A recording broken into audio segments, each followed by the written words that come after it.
bem maior, e aí nós vamos fazer, inclusive, pode deixar só esse texto aí mesmo, não precisa mudar lá para a Bíblia completa. Nós vamos fazer a leitura, Mateus capítulo 22, e aí nós vamos ler aqui alguns versículos, a partir do 2. Do primeiro, de novo Jesus falou por parábolas, dizendo: o reino dos céus é semelhante a um rei que preparou uma festa de casamento para o seu filho. Enviou os seus servos a chamar os convidados para a festa, mas estes não quiseram vir. Enviou ainda outros servos, dizendo: digam aos convidados: eis que já preparei o meu banquete, os meus bois e animais da engorda já foram abatidos, e tudo já está pronto. Venham para a festa. Mas os convidados não se importaram e se foram, um para o seu campo, outro para o seu negócio. Outros, agarrando seus servos, os maltrataram e mataram. O rei ficou furioso e, enviando as suas tropas, exterminou aqueles assassinos e incendiou a cidade deles. Então disse aos seus servos: a festa está pronta, mas os convidados não eram dignos. Vão, pois, para as encruzilhadas dos caminhos e convidem para o banquete todos os que vocês encontrarem. E saindo aqueles servos pelas estradas, reuniram todos os que encontraram, maus e bons, e a sala do banquete ficou cheia de convidados. Mas quando o rei entrou para ver os que estavam à mesa, notou ali um homem que não trazia veste nupcial, e perguntou-lhe: amigo, como você entrou aqui sem a veste nupcial? Ele emudeceu. Então o rei ordenou aos serventes: amarrem os pés e as mãos dele e atirem-no para fora nas trevas, ali haverá choro e ranger de dentes, porque muitos são chamados, mas poucos são escolhidos. O texto do versículo 9 é uma boa provocação de Jesus, porque ele diz qual é a direção que os seus servos deveriam seguir para fazer o convite da festa. E qual é a direção? Qualquer uma. E é estranho dizer isso, né? Porque alguém vai dizer: mas espera aí, como é que eu saio sem rumo, sem direção para alguma coisa? Quando se trata de reino de Deus, você nunca vai receber, e eu também, de Deus, um endereço certo, preciso. Nós vamos receber um direcionamento, mas não o local exato. Quando Jesus fez a palavra da grande comissão para os seus discípulos, ele disse: vão pelo mundo todo e preguem o evangelho. Ele disse: vocês têm que ir. Mas ele não falou: vocês vão em tal país primeiro, vocês vão em tal lugar, vocês precisam evangelizar. Alguém pode dizer: não, pastor, mas lembra do texto de Atos, que Jesus falou: vocês receberão poder ao descer sobre vós. Claro, eu lembro. Fala lá de Jerusalém, Judeia, Samaria e os confins da terra.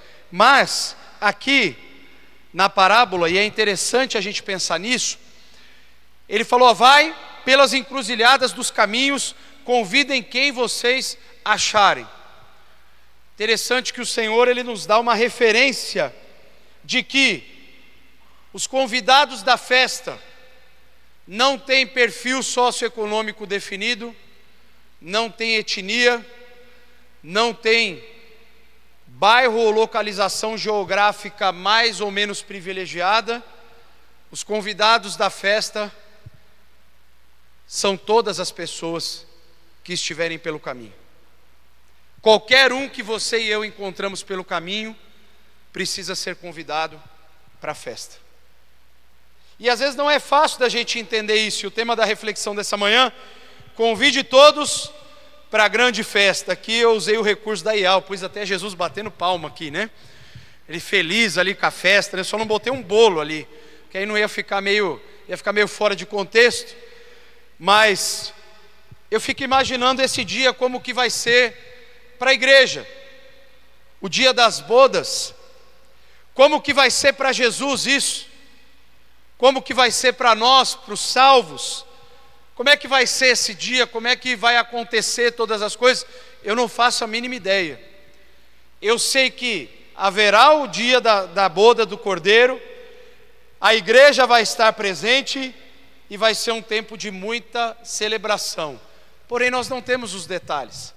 E é engraçado porque quando você convida alguém para participar de uma festa, normalmente você dá os detalhes. Olha, vem lá na minha festa, vai ser hoje. Onde? Aí você põe o endereço. Quando é hoje? Onde? Aí você põe lá o endereço, né? Aí, o que levar? Porque normalmente hoje em dia, se for um churrasco, a turma leva o kit e tal. Então você já tem lá, está informado. O que vestir? Porque de repente, é um sítio, uma chácara, está calor e tem piscina. E se a água, o que me impede de ser banhado? Ali não é batizado, né? Vamos contextualizar. Então já leva uns shorts. E aí percebe então que os detalhes do convite são importantes. Por quê? Porque imagina que eu sou convidado para uma festa dessa hoje, e aí não me dizem direito o endereço, a hora que começa e que hora termina, o que eu devo levar e como eu devo me vestir. Eu vou sair agora, depois do culto, entro no carro e vou tentando ligar para a pessoa para ver se eu acho a direção, e de repente eu chego lá, está todo mundo dentro da piscina, o churrascão comendo solto, e eu chego aqui com essa camisa aqui esquentando, e morrendo de vontade de entrar na piscina, mas não vou conseguir entrar porque eu não fui preparado. Aí você vai falar, bom, então você quer dizer que esse convite, ele tem que estar muito bem elaborado? Sim, mas você vai entender que não é com esses detalhes que precisa estar composto nesse convite. Por quê? Tem dia e hora marcado para a grande festa que você está convidando as pessoas? Não tem. Jesus falou, ó, só o Pai sabe esse dia. Então você está convidando alguém para participar de uma festa que não tem horário nem dia. Mas é interessante que existem alguns elementos que estão presentes nesse convite, precisam estar. Porque quando nós convidamos as pessoas para se encontrarem com Jesus, não dá para fazer como o pastor Adriano falou hoje de manhã um pouco, às vezes alguns lugares que estão pregando um evangelho barato, onde tipo, ó, tá tudo bem, vem desse jeito aí que você tá, e óbvio que o pecador ele tem que chegar como ele está, mas ele não pode permanecer como ele chegou, ele precisa viver uma transformação de vida. Mas hoje o evangelho que está sendo pregado em muitos lugares é um evangelho de acomodação, de bem-estar, e não de transformação de vida. Ou seja, vem como você está, fique assim mesmo, tá tudo bem, Jesus te entende e o importante é você ser feliz. E a gente vai fazer todo o possível para que você se sinta o máximo confortável possível, para que você não se sinta confrontado com as palavras que vão ser pregadas, porque a gente não quer que você deixe de estar conosco aqui nas nossas programações. Parece bobeira o que eu estou dizendo, mas se bobear, de repente se ouvir algum vídeo institucional de algum lugar, vai estar dizendo exatamente essas palavras, e a pessoa vai dizer, tá vendo? Era tudo isso que eu mais queria. Eu encontrei o meu tesouro. Aí vai estar cantando, não, estou brincando. Aí vai lá falar, vai conseguir o que eu queria. Você pode até ter conseguido o que você queria, mas com certeza não era o que você precisava. E entre aquilo que nós queremos e o que nós precisamos, aí o pastor Adriano citou o que a pastora Márcia falou lá sobre pedir e pedir mal, né? Porque a gente pede e não recebe porque pede mal, porque a gente pede para o nosso próprio deleite. E muitas vezes aquilo que a gente quer não tem nada a ver com aquilo que Deus sabe que nós precisamos para viver a vida da maneira como Ele deseja que nós vivamos. E é interessante aqui, eu não coloquei isso no slide, mas eu estava fazendo o estudo de um outro texto, lá do Evangelho de João, e aí eu comecei a fazer algumas conexões. Eu não sei se você já tinha parado para pensar nesse acontecimento, nesse padrão. Quando você pega o início lá do Evangelho de João, você vai ver que Jesus começa a chamar alguns discípulos. E sabe quem foi o primeiro propagador do convite para conhecer Jesus ali no Evangelho de João? Vai ter pão missionário hoje? Vai? Então eu já vou começar a fazer a turma pagar. Quem que vocês acham que foi o primeiro divulgador da grande festa ali no Evangelho de João? Não, tem um antes. João Batista. Mas aí para ganhar o pão tem que acertar. Para quem que ele estendeu o convite? Ah, tá pensando que vai ser fácil assim? E aí? Quem falou? Guilmar?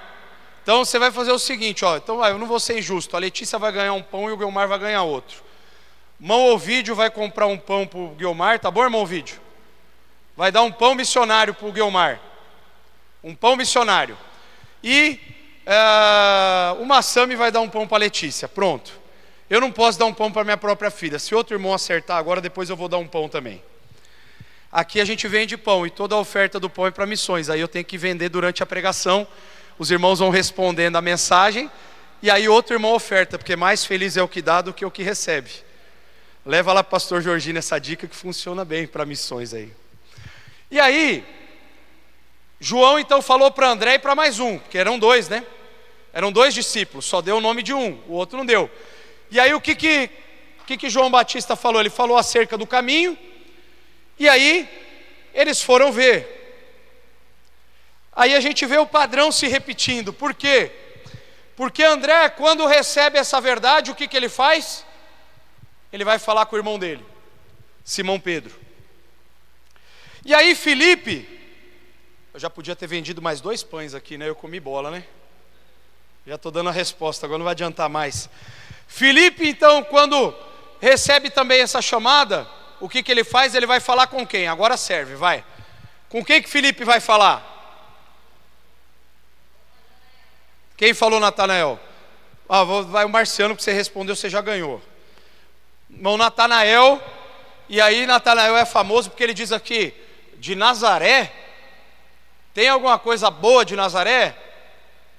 Aí o que é interessante, que Felipe não vai discutir teologia com Natanael.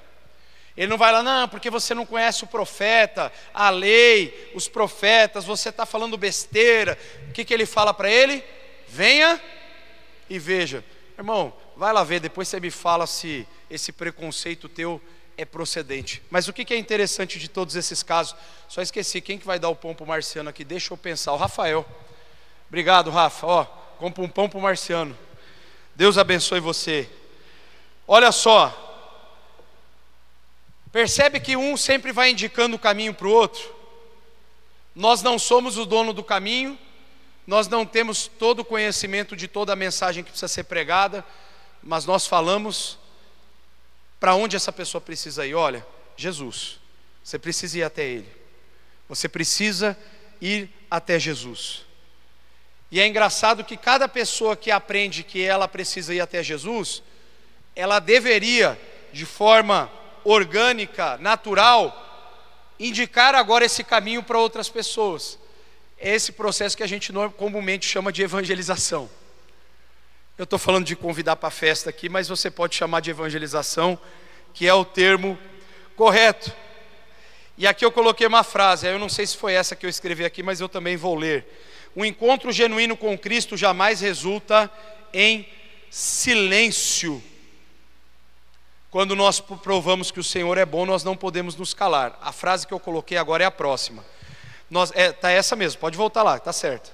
Não podemos enganar as pessoas com um evangelho que promete céu sem cruz, coroa sem renúncia, banquete sem santidade. Você precisa fazer o convite certo para a pessoa. Uma vez a pessoa falou assim, pastor, sabe o jeito que eu chamo a pessoa para ir na igreja? Eu falei, legal, como que você faz? Eu falo, vai lá na minha igreja que é mó legal. E essa é a pior coisa que você pode fazer na sua vida. Primeiro, porque de repente a pessoa vai me ouvir pregando, e ela vai falar assim, como que você disse que era legal aquele lugar, se era ele que estava falando? Não era tão legal assim. Mas a minha igreja tem tantas programações, aí que eu quero chegar. Às vezes a gente está apresentando um portfólio para as pessoas. Meu irmão, isso aqui não é uma empresa ou um clube para a gente vender um clube de vantagem para as pessoas, para elas fazerem parte. Isso aqui é uma comunidade de fé, cheia de pecadores que precisam viver um processo de transformação diário na sua vida. Então aqui não vai ter nada de legal. E eu não estou dizendo que a gente não possa fazer uma festa bacana, uma programação e tal, mas não tem que ser esse o teor do nosso convite para as pessoas. Eu não devo jamais, mas pastor, hoje o que está hypando é chamar as pessoas por aquilo de relevante que a igreja faz.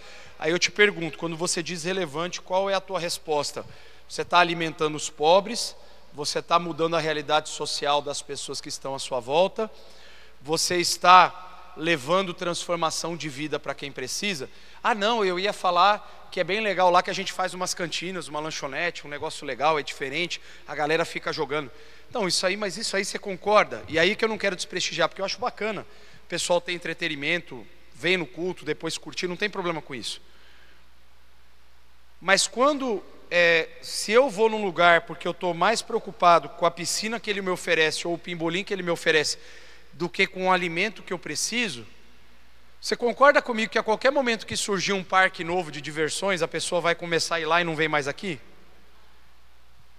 Do meu ponto de vista bem simplório, é isso que vai acontecer.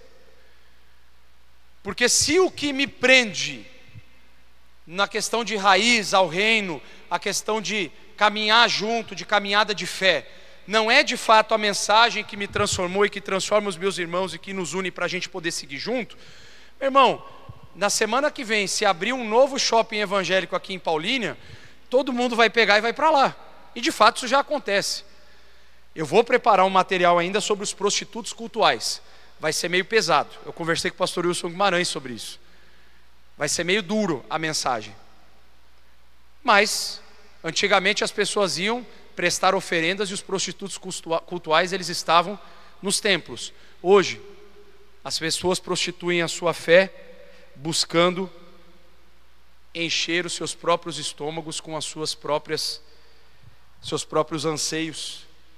E elas estão lotando, multidões estão enchendo lugares que não faz nenhum tipo de transformação na vida das pessoas, é um show. E aqui para mim não é questão A, B ou C, é questão de princípios. Você pode estar num lugar gigantesco onde a palavra de Deus ela é pregada, os princípios não se negociam e é uma bênção. Então a questão não é o tamanho, e sim necessariamente o princípio. E muitas pessoas hoje elas estão vendendo a sua raiz, a sua história, para querer viver uma nova história. E o grande problema disso tudo é o seguinte: se um dia Jesus começou a escrever uma nova história na tua vida, que nova história é essa que você está buscando escrever, que Jesus já não tem escrito antes? Então realmente isso é uma questão que tem me feito refletir demais nesses tempos. Porque quando nós oferecemos para as pessoas um céu sem cruz, é um céu sem abnegação, é um céu sem arrependimento, é um céu legal, é um céu bacaninha, onde você faz tudo o que você quer nessa terra. E isso é um céu, aí agora eu vou ser meio teólogo aqui, apesar que quem é mais dessa área é o pastor Gilberto. É um céu universalista. Tipo, faz o que você quer, porque no final todo mundo vai ser salvo, então está tudo bem. Porque se é um céu sem cruz, não tem arrependimento, não tem rendição, não tem transformação de vida. Uma coroa sem renúncia, então eu quero receber a coroa das mãos de Jesus, sem ter combatido o bom combate, sem completar a corrida e sem guardar a fé. Vocês percebem como isso aqui é complicado? E um banquete sem santidade. Eu quero estar na presença do Todo-Poderoso, mas eu nunca troquei as minhas vestes para tal, e Hebreus vai dizer que sem santidade ninguém verá Deus. Vocês percebem como isso é maluco, de pedra? Mas você vai conversar com muita gente aí fora hoje, e as pessoas acham que isso é lindo.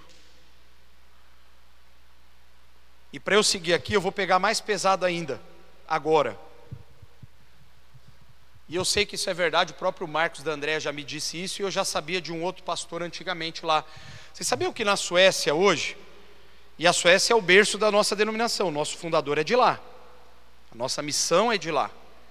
Você sabia que na Suécia hoje, numa boa parte das igrejas evangélicas, é recomendado para os pastores que vão pregar para não falar sobre cruz, sobre pecado e sobre sangue? Porque as pessoas se sentem mal e aí elas acabam não indo nos cultos. Então não é para falar sobre esse tipo de coisa, é para falar sobre outras coisas mais positivas. Isso aí na Suécia. Está totalmente secularizada. Ela não, de cristão, ela só tem um nome acho que nas placas das igrejas lá hoje. Ela está totalmente secularizada hoje. Hoje em dia nas igrejas suecas não é incomum os casais de noivos começarem a morar junto para testar, para ver se vai dar certo. E se por um tempo der certo, depois eles casam. É assim. Moderno, né? A gente tem que entender os novos tempos, né? Não. Pelo menos eu não entendo isso. Porque a palavra não mudou. Os contextos mudaram. A turma está mais contemporânea, mas o princípio de fé que nós cremos não mudou. A mesma palavra que foi pregada para mim há 25 anos atrás, quando eu me converti, é a mesma palavra hoje. Ela não foi alterada, tampouco atualizada, graças a Deus por isso. Ela é a mesma. Então, como que a gente vai oferecer um evangelho para a pessoa que não seja verdadeiro? Mas aí as pessoas não vão querer ouvir. Aí outro dia uma pessoa falou assim para mim: não, é que a gente tem que começar a descobrir um jeito de trazer a pessoa para depois a gente mostrar. Eu falei: caramba, mas isso aí é aqueles caras de time sharing que te chama para te dar um almoço e no final você sai com o contrato assinado daquela fração daquela propriedade. E você sai morrendo de raiva da pessoa ainda. É isso que é o evangelho? Então você faz uma falsa propaganda. E dependendo de como for do ponto de vista jurídico, se você fizer a pessoa contribuir de um jeito meio fora da Bíblia assim, é capaz que a pessoa ainda ela acione o Código de Defesa do Consumidor contra você, porque ela vai dizer que foi propaganda enganosa, que você prometeu um céu para ela que não era verdade, que depois você foi trazer uma outra parte que não estava incluída no pacote, e ela vai se sentir lesada e vai querer o dinheiro de volta. Estou brincando aqui, mas se a pessoa está te dando uma imagem e depois não, eu estou falando só isso aqui para a pessoa chegar, depois eu mostro a verdade. Não dá certo essa proposta, porque essa não é a proposta bíblica. E aí, com base no que Jesus disse lá em Mateus 16, 24, se alguém quiser vir após mim, negue-se a si mesmo, tome a sua cruz, depois me siga, a gente vai perceber que não dá para dar um somebody love nesse convite. Eu vou fazer um convite, mas é tipo um convite. Aí deixa a pessoa ir lá na igreja, depois ela descobre a verdade. Não. Porque na verdade, o convite vivo, temos que ser nós mesmos. Nós temos que revelar o evangelho através da nossa vida para as pessoas.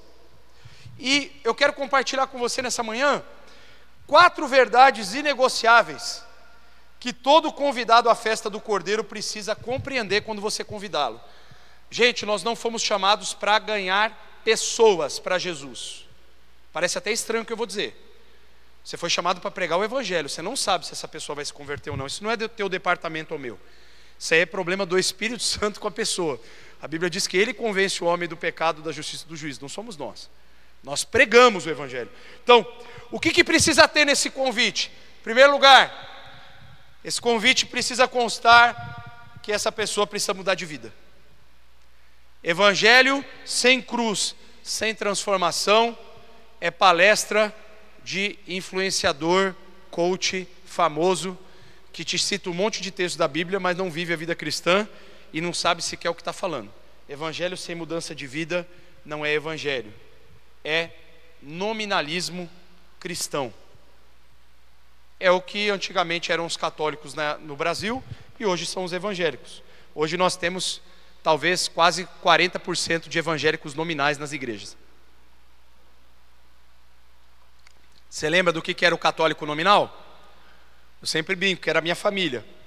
Ia na igreja católica rigorosamente 3 vezes por ano. Quando tinha algum negócio no Natal, na Páscoa, quando alguém morria que fazia missa 7º dia, e ainda quando tinha um batismo de alguém, batizado lá de criança. E aí era só assim que meu pai e minha mãe iam na igreja. Mas eles diziam para todo mundo o quê? Sou católico, apostólico, romano, porque ele tem que dar uma fortalecida ainda no termo, não é tão simples assim. E eles não valiam nada de testemunho de tal, porque eles não viviam. Eu nunca vi isso, eu mesmo. Pra você ter uma ideia, eu nem cheguei a fazer o negócio lá para comer o pãozinho, a primeira comunhão. Eu não fiz.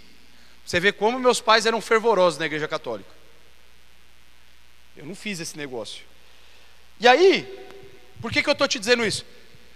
Porque a gente falava tanto dos católicos antigamente, mas hoje os evangélicos tomaram a cena.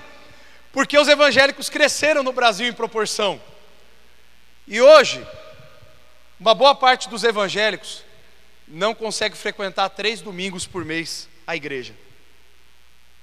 3, já tô assim, 3, gente, né? Não estou nem falando culto todo dia, igual que tem umas igrejas lá que tem segunda, terça, quarta, quinta, o cara e toda hora, não, eu estou falando só de domingo, para ficar mais fácil. 3, na média, não conseguem, e isso é preocupante. Será que está tudo certo? Será que está certo você achar que é normal viver nesse padrão? Não, está tudo errado. Se alguém te convenceu de que está certo, está errado, porque evangelho é mudança de vida. E já, se eu mudei de vida, aí eu vou para 2 textos importantes aqui, que você vai precisar pregar para essa pessoa, e talvez eu e você devamos pregar para nós mesmos esse convite, para a gente estar bem preparado para a gente poder pregar para quem está fora. Primeiro, Romanos 3, 23 e 24, e principalmente o 24 aqui, tá? O 23 é mais conhecido, mas olha o 24 que vai dizer, vamos ler os dois. Pois todos pecaram e carecem da glória de Deus, sendo justificados gratuitamente por sua graça, mediante a redenção que há em Cristo Jesus. Espera lá, se tem redenção, significa que alguma coisa teve que ser redimida, alguma coisa teve que ser mudada. Ninguém vem para o evangelho pronto. Então, se eu fui redimido, significa que eu estava ruim na foto e Jesus precisou intervir na minha vida para transformar a minha história. E aonde eu corroboro esse texto? Vai para Gálatas 2:20. Logo, já não sou eu quem vivo, mas Cristo vive em mim. Esse viver que agora eu vivo na carne, vivo pela fé no Filho de Deus, que me amou e se entregou por mim. Olha só, eu quero viver a minha vida, eu quero ser feliz e eu tenho muitos compromissos. Só que Paulo está falando que não sou eu mais quem vivo, que Cristo vive em mim. Se eu fui redimido e Cristo vive em mim, essa tomada de decisão, que muitas vezes não tem nada a ver com Cristo, está totalmente errada. Você e eu precisamos mudar de vida. E aí eu quero te falar pior ainda, você precisa se converter. E eu também, se a minha direção ou a tua estiver errada. Porque conversão é mudança de rota. Ah, mas é assim que eu sou há anos. Você está errado há anos e você corre o risco de morrer errado e ter implicações eternas.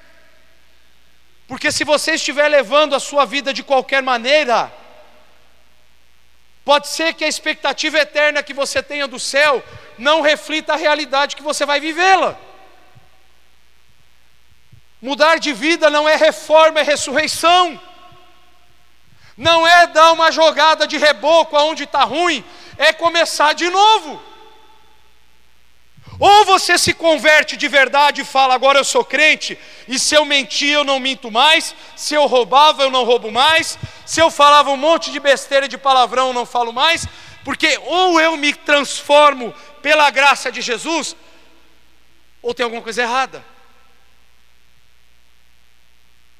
Porque a primeira parte do convite é: mude de vida. Aquele que quiser vir após mim, negue-se a si mesmo. Ou você nega a sua vida que você está vivendo atualmente e passa a viver a vida de Cristo para você, ou é até difícil eu falar isso, ou você está perdendo seu tempo dentro de uma igreja. Porque talvez eu possa perder até pessoas, já tem poucos, e talvez eu vou perder mais. Só que é o seguinte, eu não posso deixar de falar aquilo que a Bíblia diz. Não adianta nada você frequentar a igreja se a sua vida for um lixo espiritualmente falando. Você está só se enganando e tentando enganar os outros. Pastor, mas então é só gente perfeita? Não, pelo contrário, é um monte de pecador que tem que dobrar o peito, a começar de mim, todo santo dia, bater no peito e pedir misericórdia para Deus para começar a caminhar outro dia. Porque não tem ninguém perfeito aqui, não tem ninguém que faça o bem. Paulo vai dizer isso lá em Romanos 3, não tem ninguém que busca Deus por si próprio, tipo, olha como eu sou bonzinho, olha como eu sou santinho. Não, todo mundo pecou e foi destituído da glória de Deus, está claro isso. Só que diz aqui que foi graça, foi redenção de Jesus, foi obra na cruz. Jesus mudou a minha história e a tua. Portanto, comece a priorizar mais as coisas do reino de Deus na sua vida, porque daqui a pouco pode ser tarde. Que exemplo que você está dando dentro da tua casa e para a tua família? Será que os teus parentes nunca se converteram por conta do teu padrão de comportamento? Será que a tua família nunca conseguiu enxergar que você mesmo mudou de vida? Será que você voltou para casa como gadareno, mas manifestando os mesmos comportamentos que você sempre teve? A única diferença é que você se libertou do sepulcro, mas continua se comportando do mesmo jeito. Se não houver rendição, se não houver mudança de vida. Por isso que Paulo disse, não sou eu quem vivo, porque se você e eu estivermos vivendo por conta própria, do nosso próprio jeito, você e eu só vamos fazer besteira. Você e eu só iremos decepcionar a Deus e dar mau testemunho nessa terra. Quando que isso muda? Quando a minha e a sua vida é transformada e as pessoas conseguem enxergar a transformação de Jesus. Gente, entenda o seguinte: as pessoas não vão enxergar a perfeição de Deus em mim e em você.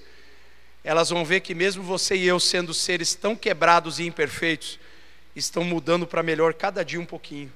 E a pessoa fala, nossa, Deus existe, porque aquela pessoa era terrível. E ela está sendo transformada. Ela está mudando. Ela está mudando de vida, de comportamento. Gente, o Evangelho, ele demanda isso de nós. O gadareno só foi respeitado e a palavra dele só teve impacto nas 10 cidades quando ele voltou para a sua região. Quando Jesus não deixa ele ir com os discípulos, ele fala, volta para a sua casa. Ele fez um impacto gigantesco, porque todo mundo sabia que ele era uma causa perdida. E agora ele volta como um pregador do Evangelho. A causa perdida, a pessoa sem jeito, sem transformação, se torna agora um pregador do Evangelho e que fala, foi Jesus que transformou a minha história, foi esse Jesus que mudou a minha vida. Eu antes estava endemoniado, agora eu sou livre. Eu antes estava louco, agora eu caminho são, estou vestido, posso falar, posso conviver com a minha família. Perceba, a transformação do Evangelho, ela precisa acontecer todos os dias. E aí eu falo para você aqui, ó, sabe a pergunta que seria interessante a gente fazer todo dia? Jesus, o que precisa mudar hoje? Hoje, só hoje. Sabe igual o cara faz no AA? Só por hoje? Porque às vezes se Deus der uma lista para nós, a gente desiste já no meio do caminho e fala, não, é muita coisa, não vai dar. Mas fala assim, Jesus, só hoje. O que se só hoje eu mudasse, já ia fazer uma baita diferença na minha vida e no mundo? E aí muitas vezes Deus vai falar para mim e para você, olha, muda isso aqui. Altera essa partezinha aqui da tua vida, isso aqui não está legal. Você precisa fazer isso. Mas vai ficar melhor agora o convite, tá? Só a primeira parte que ela é meio complicada assim. A segunda é mais tranquila. Segundo elemento do convite para a festa, você tem que falar para a pessoa que ela vai ter que pensar diferente, ela vai ter que ter uma nova mentalidade. Ela não vai poder mais ter a mente carnal e destrutiva que ela tinha antes. Você vai falar, pastor, mas ninguém vai parar para ouvir o que eu tenho para falar. Eu vou dizer para você uma coisa, você pode ter uma grande surpresa.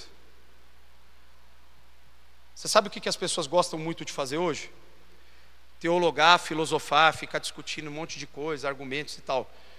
Meu irmão, contra a realidade espiritual caída do caído, contra o vazio existencial que uma pessoa sem Deus vive, não tem argumento. Às vezes você vai apresentar o Evangelho para a pessoa e vai dizer, olha, você é um pecador, assim como eu, você precisa mudar de vida.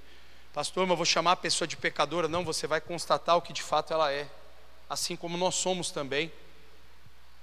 Mudança de mentalidade é parar de tentar ficar agradando as pessoas e ser politicamente correto com todo mundo toda hora.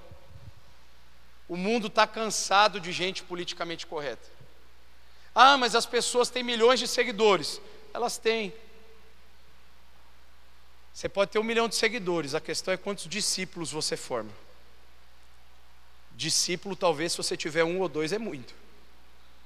Seguidor, você pode ter milhares. Essa diferença ela é gritante. Discípulo, você pode ver, multidões seguiam Jesus. Quantos discípulos ele tinha?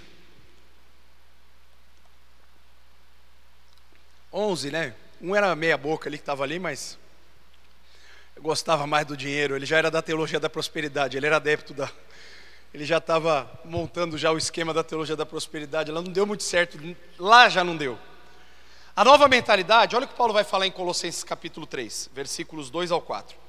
Pensem nas coisas lá do alto, e não nas que são daqui da terra, porque vocês morreram e a vida de vocês está oculta juntamente com Cristo, em Deus.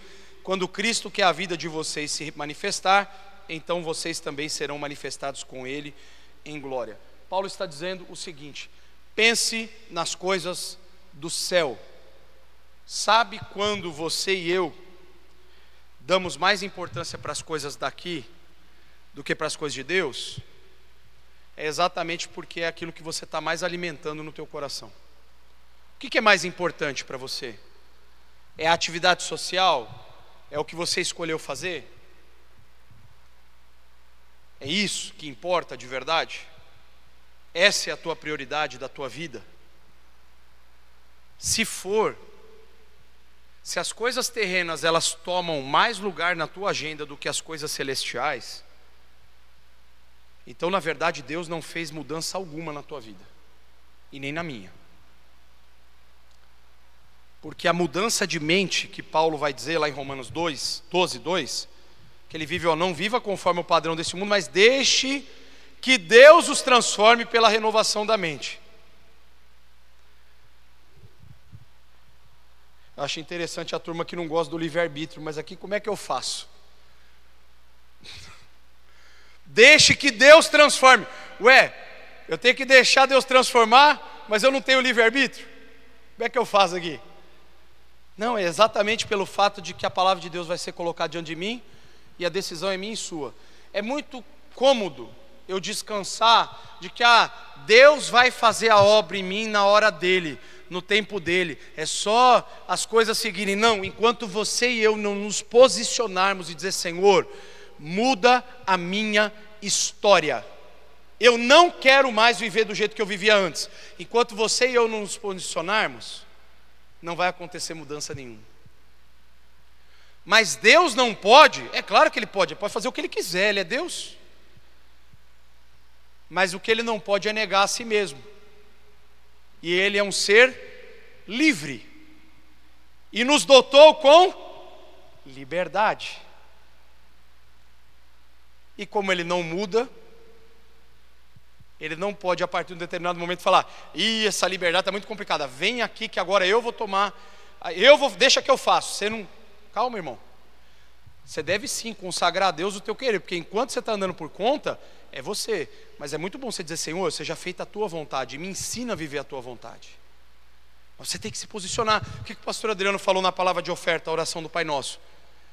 Ali é uma oração de entrega, é uma oração de rendição. Seja feita a tua vontade. Você está submetendo a Deus o querer e o realizar, que Paulo vai escrever lá em Filipenses, que é Deus quem faz.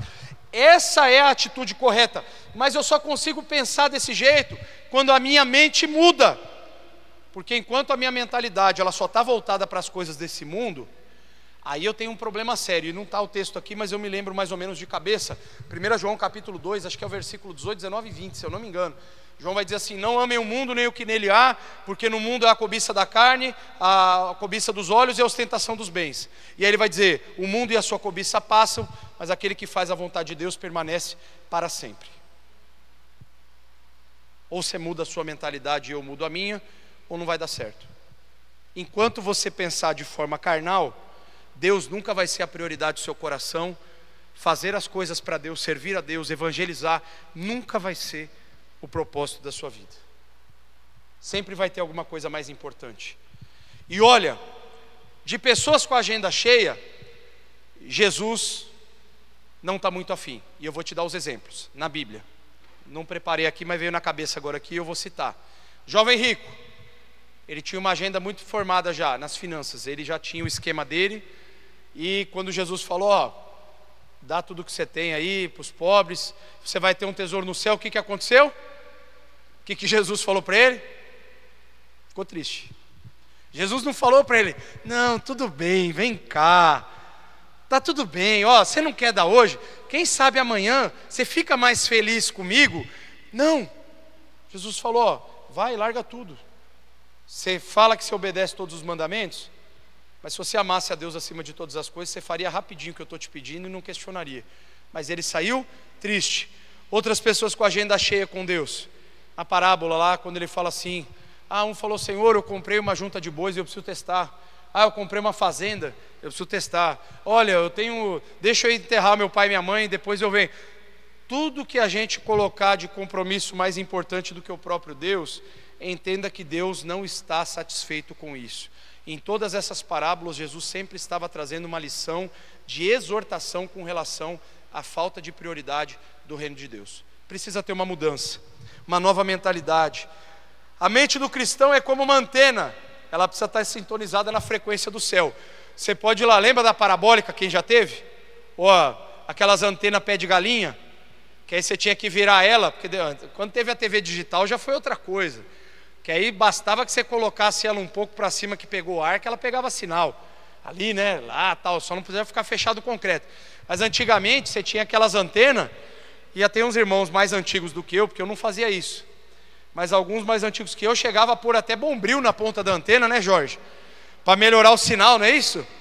Tinha um pessoal que tinha que fazer isso, porque o sinal da TV era ruim. Mas tinha a turma que tinha parabólica, que era um artigo meio de luxo. Aí o que o cara tinha que fazer com a parabólica de vez em quando? Ela tinha que dar uma ajustada lá, porque de acordo com o que era lá a frequência, não pegava legal se tivesse virado para o outro lado. Perceba que a nossa mentalidade, ela tem que andar na mesma direção. Se os meus pensamentos só estão voltados para essa terra, tem alguma coisa errada. A nossa mente, ela precisa ser renovada. Terceiro componente desse convite. Esse aqui é mais legal. Eu prometo para vocês que esse aqui vai ser mais legal. Mudar o jeito de vestir. Aí alguém vai falar, opa, peraí, está voltando naqueles tempos antigos lá que tinha aquela regra de como... Ontem eu fui acusado de não estar usando vestes nupciais. Que eu fui representar a CIB também lá no evento. E eu fui com a polo da igreja. Meu irmão, eu gosto de usar a camisa polo e a polo da igreja. Eu não estou preocupado se eu estou usando uma camisa social ou uma polo. Para mim não faz diferença. E aí eu cheguei lá e cheguei de calça jeans e um sapatênis. Eu não fui de chinelo. Aí um pastor quis brincar. Sabe aquela história, eu estou brincando? Mas é que aí o cara é muito religioso às vezes por umas coisas. Eu prefiro ser mais autêntico do jeito que eu sou. Se você não gostar, irmão, paciência, eu não vou mudar. Ainda mais se você vai ficando mais velho, parece que você fica menos preocupado com a opinião alheia. Você vai ficando mais resolvido. Aí o irmão falou assim, o pastor Rubinho, hoje ele não está com as vestes nupciais. Ele não sabia que eu ia pregar sobre isso hoje. A veste nupcial, na verdade, tem muito mais a ver com a santidade do que com a roupa que você põe. Porque quem dá as vestes é o Senhor, né? Ele deu vestes ali para aquelas pessoas participarem da festa. O pastor, ele quis brincar lá porque ele estava de terno, ele estava todo... Então eu não sou contra, se o cara gosta... Agora, ontem estava até gostoso na igreja do pastor Richard, já condicionado. Agora usa terno e gravata aqui, vem no meu lugar aqui onde o vento não está pegando e você fica suando aqui. Gostoso? Só se for para você. Para mim não é. Como Deus, ele quer obediência e não sacrifício, tem coisa que a gente tem que aprender. Mas o jeito de vestir aqui, que eu quis provocar você, não é a roupa que você veste. E óbvio que com isso eu não estou dizendo para fazer igual um colega meu, que uma época estava batizando de sunga na chácara as pessoas. Aí eu já acho que força um pouquinho a amizade. Ninguém é obrigado a ver certas coisas, a lidar com certo... Tipo, legal, você quer ir na praia lá, tá bom. Mas vai batizar? Joga uma camiseta por cima pelo menos. Chega no meio termo. Muito extremo, né? Aí esse amigo meu, ele acho que ele mudou, porque a turma deu uma conversada com ele, porque ele achava normal, ele achava bonito, porque ele já entrava na piscina, terminava o batismo e de lá ficava já nadando. Não, calma, respeita ali o momento ali, que é importante também. Mudar o jeito de vestir é mudar o jeito da vida que você vivia. Efésios 4, 22 ao 24, Paulo vai dizer, quanto à sua maneira antiga de viver, vocês foram instruídos a deixar de lado a velha natureza que se corrompe segundo os desejos enganosos e a se deixar renovar no espírito de entendimento de vocês e se revestir da nova natureza, criada segundo Deus, em justiça e retidão, procedentes da verdade. Olha, percebe aqui. Eu não estou discutindo, meu irmão, se para você é importante, às vezes você está com uma outra roupa, tal, não é isso, para mim faz diferença.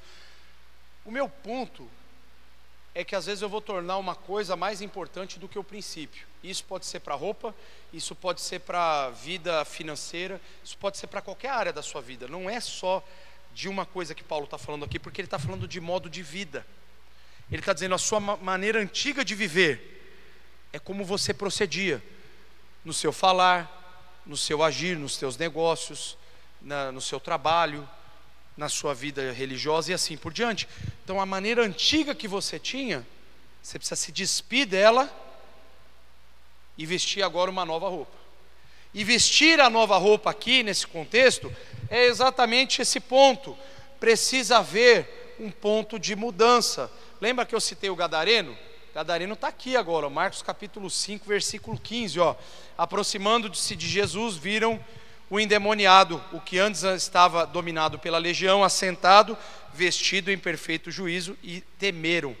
Por quê? Porque esse cara vivia acorrentado, possesso e nu. Aí ele encontra Jesus, ele muda completamente, os três aspectos aqui da sua vida mudam. Agora ele está vestido em juízo, conversando, e não tem mais demônio agora que domina a sua alma, mas agora era a graça de Jesus que estava inundando o coração daquele homem. Por isso que agora a pregação desse homem era tão diferente, porque ele mudou o jeito dele de se vestir. Nós precisamos mudar o jeito que a gente se veste no nosso dia a dia, com todas as áreas da nossa vida. E olha que interessante, a roupa espiritual do crente não é aquela que a gente contempla aqui, é aquela que o mundo espiritual enxerga. É aquela que tanto os anjos quanto o próprio Senhor, que conhece tudo, contempla, mas aquela que os demônios enxergam também. E quando você está com a tua armadura bem colocada, quando as suas vestes espirituais estão bem postas, o mundo espiritual tem receio de tentar combater aquele que está preparado para o combate. Lembra que Paulo falou lá em Efésios? Vistam toda a armadura de Deus para estarem preparados para o dia mau. Quando nós nos revestimos de Deus, quando nós vestimos a roupa certa, nós passamos a ter uma experiência transformadora. E aí, tem uma pergunta: no nosso contexto total de trabalho, casa, amigos, vizinhos, na igreja, a minha conduta externa reflete a transformação que eu estou vivendo? Porque a gente lembra que de dentro para fora, né, a gente vive a experiência com Deus e isso se transforma em testemunho. O meu e o seu testemunho de vida é isso que o mundo está conhecendo, está conseguindo ver. Por último, o último elemento desse convite. Tudo bem, esse agora era o único bom, na verdade. Os outros três era mais difícil da gente lidar. O único legal mesmo é esse último aspecto, e esse aqui você pode prometer sem medo de dar errado, porque esse aqui é verdadeiro. Os outros a pessoa tem que fazer, ela tem que tomar uma postura de mudança. Esse aqui é um resultado. Esperar pelo presente que vai receber. Normalmente você vai numa festa e às vezes você leva a lembrancinha. É diferente da cultura no Japão, já contei para vocês, né? Quando eu fui no Japão, estava num casamento lá, e o filho o missionário Keller foi fazer o casamento, e aí foi mó bonito, entrou uma lhama na frente, eles pagam para animal, é um negócio mó doido lá. E aí, mas qual que é a cultura? E eu achei barato isso, porque na verdade são os noivos que compram presente para todo mundo. É os noivos que tem que dar. E tem um detalhe, viu? Sei se você vai falar, Massami, se é isso mesmo. Isso aí na época o missionário me falou: pode ser que o convidado não goste do presente. E aí ele reclama. E não era presente tipo Shopee, não, irmão. Manja os presentes que normalmente, eu vou falar assim, sabe o que acontece lá na Bahia? Lá na Bahia que acontece essas coisas, no estado de São Paulo não acontece. Principalmente região de Campinas aqui, isso é proibido até por Deus, isso nunca acontece. Sabe quando a pessoa vai casar e normalmente ela faz a lista, ela chama os padrinhos pensando nos presentes que ela vai ganhar? Lá na Bahia eu sei que é assim. Tudo no interesse. Aqui não, isso aqui é pecado, isso aqui não pode. Os irmãos são... Mas sabe aquele negócio? Não, vou chamar fulano porque fulano... Eu estou falando porque eu fiz isso, eu e a Márcia. Eu convidei na época a patroa do meu pai lá, e ela deu a geladeira, ué. Tô falando que eu fiz. Falando, vocês não fazem. É que eu tenho, acho que algum sangue lá da Bahia, lá, ó, que é os irmãos de lá que faz isso, não é de São Paulo. Não é, tenho certeza. Mas na época eu convidei ela, a dona da empresa, ela nem veio. Mas eu vou falar a verdade, o interesse do meu coração é que ela desse a geladeira para nós, ué.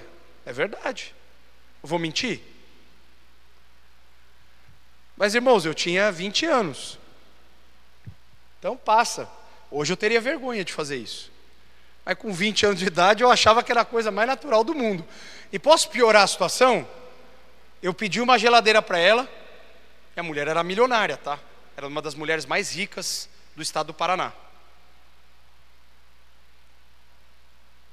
Mas eu fiquei tão brava, como a gente é bobo, né? Você não merece nada, ninguém tinha obrigação de te dar nada.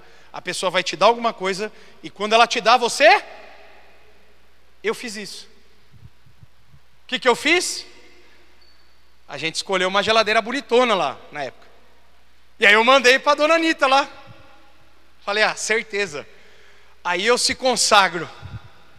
Ela vai dar a geladeirona. Ela me liga uns dias depois e fala, Rubinho, ela era tcheca. Eu fui com Milan no Carrefour, e eu nunca imaginei isso na minha vida. Porque ela tinha motorista particular, ela tinha um zoológico. Ela doou 10 milhões para o zoológico depois que ela vendeu a empresa. Para cuidar de macaco. Então, a mulher ela tinha muito dinheiro, eu pensei, ela vai dar o que eu estou pedindo, né? O que aconteceu?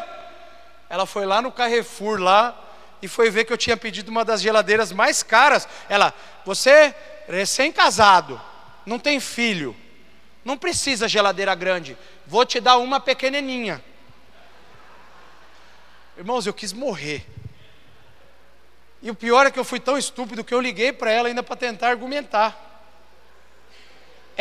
Mas acho que ela era boazinha, ela gostava do meu pai trabalhava lá há mais de 20 anos. Ela, vai ser essa, tá bom, Rubinho? Tchau. E desligou. E me mandou o cheque, na época era cheque, né? Ela mandou o cheque para comprar a geladeira.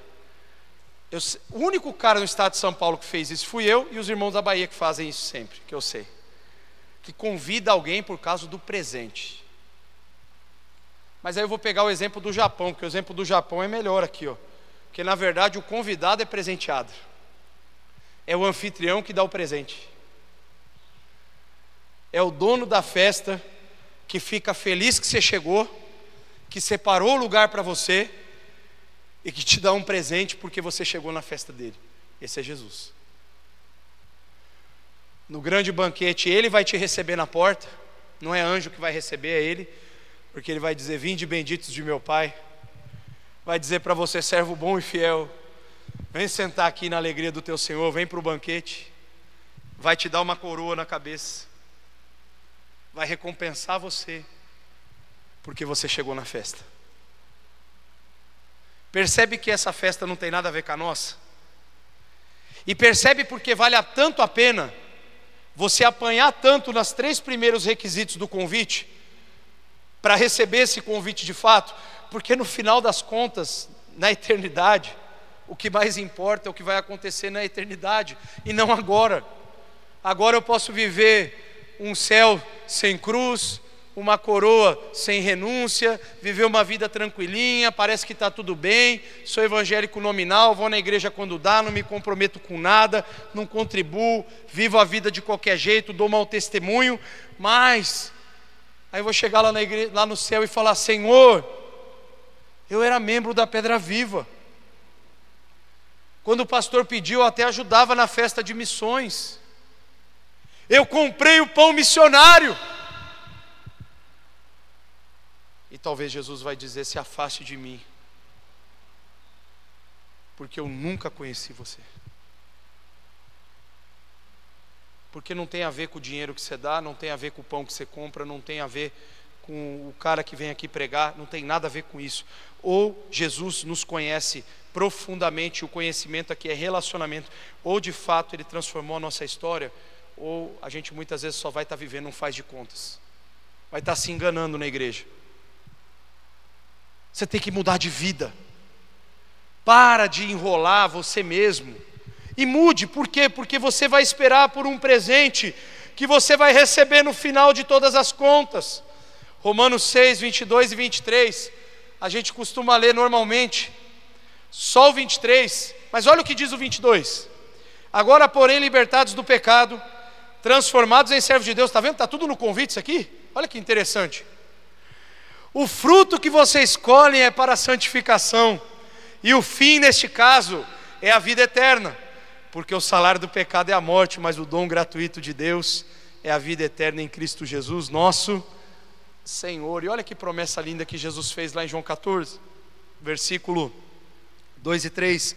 Na casa de meu pai há muitas moradas, se eu não fosse assim eu já lhes teria dito, pois vou preparar um lugar para vocês, e quando eu for preparar lugar, voltarei e os receberei para mim mesmo, para que onde eu estou, vocês estejam também. Para concluir,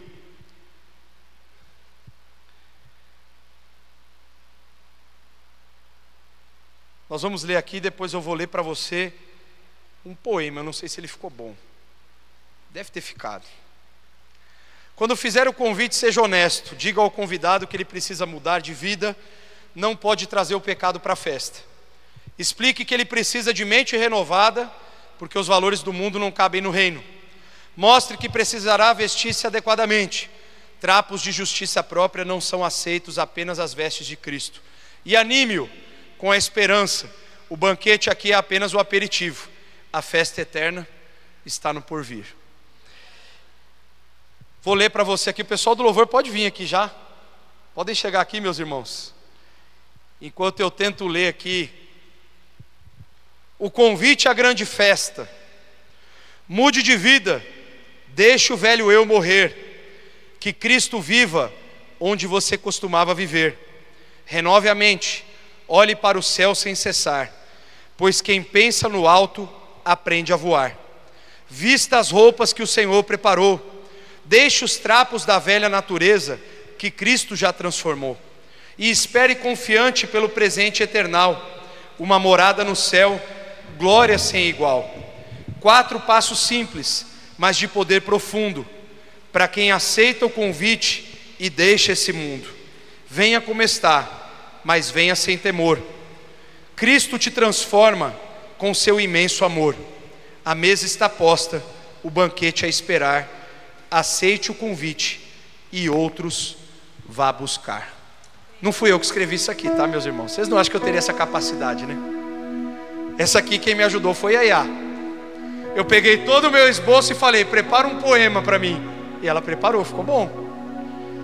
Mas quem fez o esboço fui eu, obviamente. Mas falei, pega isso aqui que eu escrevi e me ajuda. Eu queria ler um poema no final. Mas sabe qual é a palavra que eu mais gostei desse poema? É a última. Aceite o convite e outros vá buscar. Você não pode guardar esse convite só para você. Você tem que compartilhar com outras pessoas esse convite.